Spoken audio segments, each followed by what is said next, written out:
কি এই আপনারা থাকতে এই যে জুয়ান চ্যাংড়াটার জীবন নষ্ট হয়ে যাচ্ছে, উপরওয়ালার কাছে কি জবাব দিবেন এখন? উপরওয়ালার কাছে কি জবাব দেবো সেটা আমি বুঝবো, কিন্তু আমি তোর কি ক্ষতি করেছি সেটা বল। এটা আপনি কি করলেন চাচা? আপনার চোখের সামনে একটা জুয়ান ছাওয়াল এই বৃদ্ধ হওয়ার উপক্রম হয়ে যাচ্ছে, তাও আপনারা বিয়ের কথা করছেন না। এটা কি ঠিক কন্ত? আর আপনি করছেন কি করার আছে? আমি ফাইসা গেছি, আমি ফাইসা গেছি, আমি ফাইসা গেছি কে রে বা? তোর বিয়ে হচ্ছে না তে আমার করার কি আছে?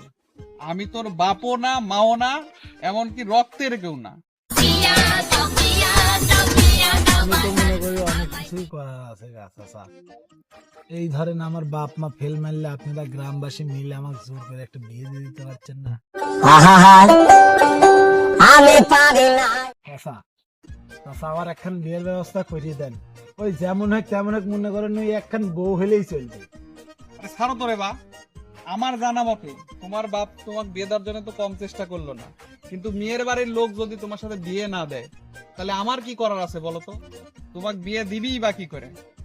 তুমি কি কোনো কাজ কাম করো? আজকেই দেখলাম তোমার বাপ দোকান বন্ধ করে হাটে যাচ্ছে, আর তুমি এখানে এসে আজারে ফাও পেঁচাল পারিচ্ছ। একটা কথা আমি কিছুতেই আপনাদের বুঝাইতে পারছি না, কাম যে করব, জুয়ান মানুষ ঘরে মনে তো আনন্দ থাকা লাগবে। জুয়ান মানুষ ঘরে বউ থাকবে, মনে আনন্দ নিয়ে কাজ করবে, সে আনন্দের ব্যবস্থাটাই তো হইল না। নৌকা পাহাড় তলে যায় মীরা পায়, রাজার নৌকা পাহাড় তলে যায়। চুপ থাকো, বিয়ে করে বয়ে খাওয়াবে কি সে চিন্তা করেছো কখনো? আমি ফাইসা গেছি, আমি ফাইসা গেছি, আমি ফাইসা গেছি মাইকার চিপায়, আমি ফাইসা। আজকাল কারো মেয়ে সস্তা হয় না যে তোমার মতো অকর্মার সাথে বিয়ে দিবে। আপনি আবারও ভুল করেছেন চাচা। আমি কি সারাটা জীবন এটা মকম্মা থাকবো?